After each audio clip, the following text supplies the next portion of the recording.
Okay, so CEZ recently rebranded to EVRYO. How did this process change the strategy of the company, and what does it imply changing to a new brand all of a sudden from all sorts of points of view?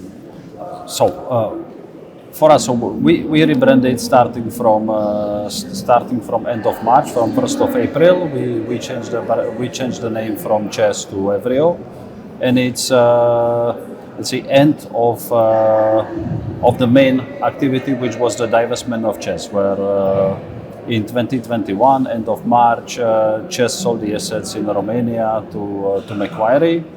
So, and that was the last step of this transition from the old shareholder CEZ to new shareholders. So, from that perspective, the change of the name, it was just final step of the journey. So that doesn't really mean any change. So we are still, let's say, we are same people. Our main focus is on really delivering the positive change in the area where we are operating. So for us, it's really important. And now, one of the challenge which we discussed today as well is the energy transition, where we see our crucial role as the, on one hand, operator of renewables, which is the generation which has a very important role in this future energy mix, and as well as someone who is distributing energy in Oltenia region, where big part of the energy transition, which is going to be happening in our clients, will be happening through our network. So our networks will be the one who is enabling this energy transition for all the economy. So that's something what we see as really important, and that's something which was before, and it remained under the new brand as a main focus. Okay, what are the main core points of your company strategy for the future? What are the main investments, especially in the view of the new renewable wave that is coming to the network, to the grid? So we have, but not only. So we have two directions. So one part is when it comes to renewables. So we are looking at the new opportunities to invest, but in the same time, and that's something where we are progressing already. We are looking on using the existing assets and growing the existing assets and improving the value of existing assets. So we have that's why we put in function. I think it was last year. End of last year, we finalized the project of floating PV in Rešica, where we have the cascade of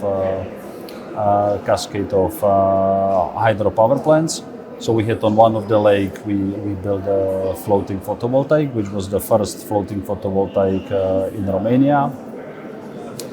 We are having in our wind farm, so we implemented 6 megawatts battery, which is 1% of installed capacity of the wind, and we are in development. We have in the development larger batteries, 40 to 50 megawatts, and as well we are looking for hybridization of the wind farm. So we are looking at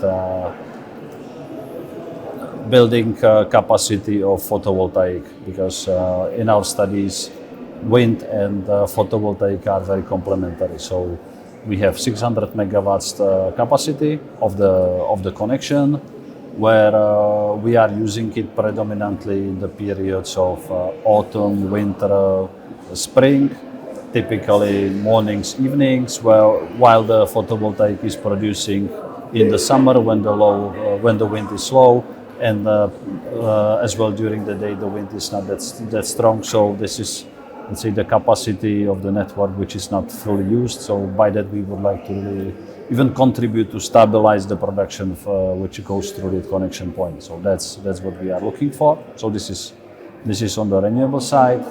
And when we are talking about distribution, so we made us as EVRYO and as well as a sector, we made various studies which are showing that we need to significantly increase the investments to the grid for Romania to be able to reach the targets for 2030 and further for 2040, 2050. So based on these studies, There are various studies. So there is one study which was done in cooperation with EPG, which is showing that in next 10 years we have to invest as Romania in distribution grids 15 billion euro.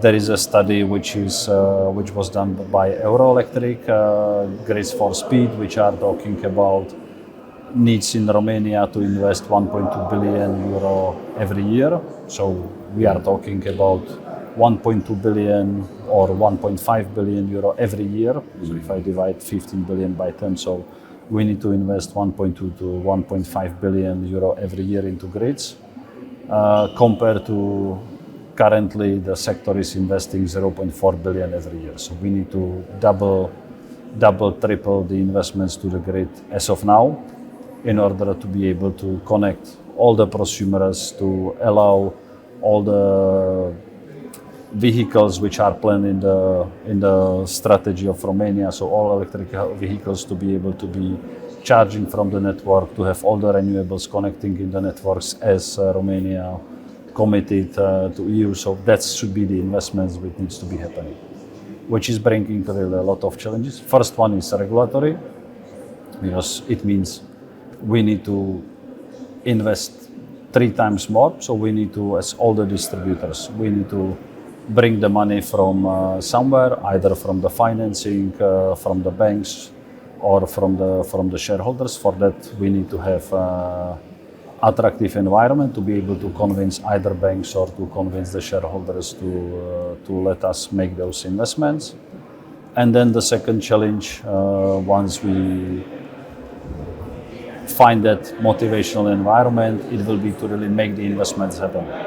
Are there talks for the next regulatory period to increase the distribution tariffs to better support the distribution companies? We have as well. So we have our studies, because everything what is happening in the network, everything which is invested in the network is sooner or later translated into tariffs.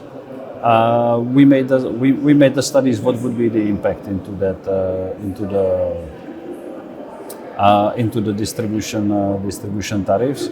We are talking when we are talking about the standard consumator kaznic, which is having, let's say, 100 RON bill per month. It would represent 2 or 3 lei on the bill of the customer, those investments. But we should compare those 2-3 lei per month. We should compare it with the future benefits, because those future benefits would be that those customers, they would be allowed in future to have the electrical cars, to have the place to charge it. So while now every householder, whoever has the car, is going to fuel station and is paying for the fuel in the fuel station, certain money, this money would be possible to be replaced by paying it for electricity. And then depending on the behavior, you saw it even recently, so you saw that there are days when, typically weekends, spring, summer, when the price is negative. So with the right regulatory framework, with the right pricing, in future customers might be benefiting from these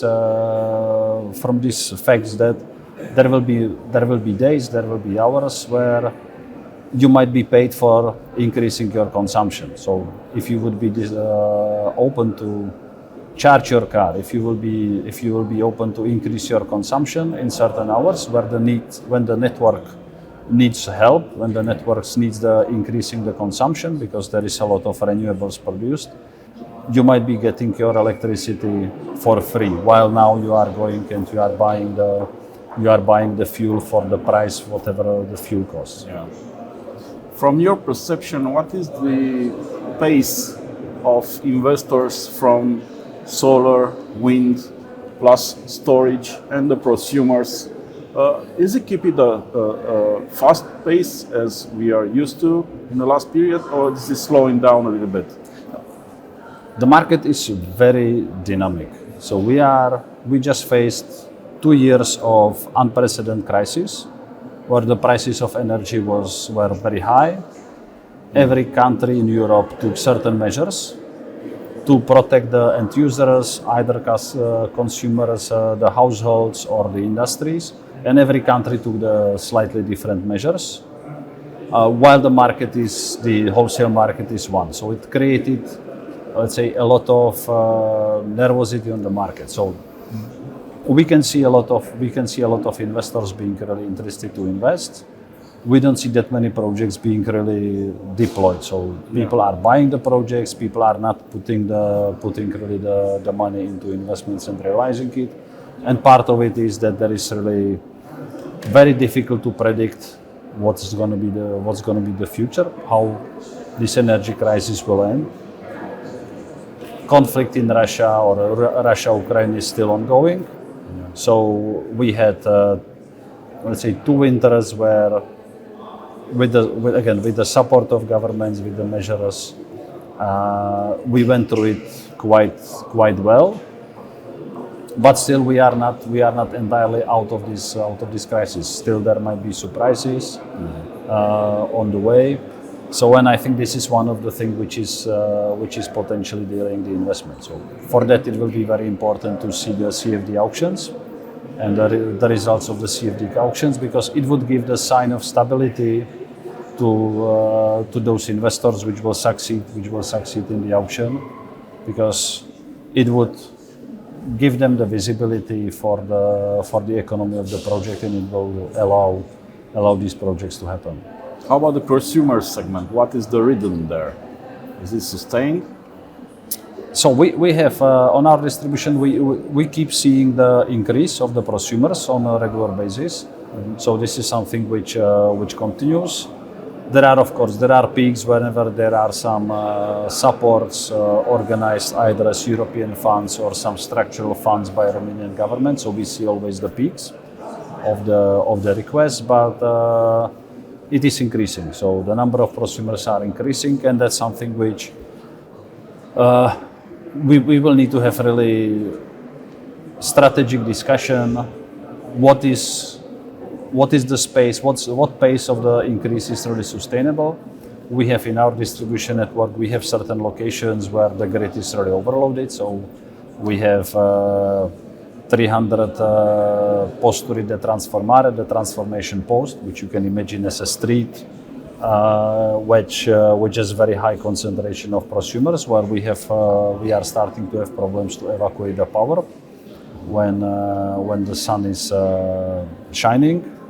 While we have 60% of the network, 60% of trafo poles where we have no prosumer at all. So that's something where in some areas we have huge capacity, so we can welcome far more prosumers. In some of the areas, it's getting concentrated, and this is where the investments for the energy transition should be going. So we need to reinforce the networks, but we need to really change the topology of the network. So we need to, it's not only to put a bigger transformer, we need to shorten the distance between the transformer posts in order to see the same quality.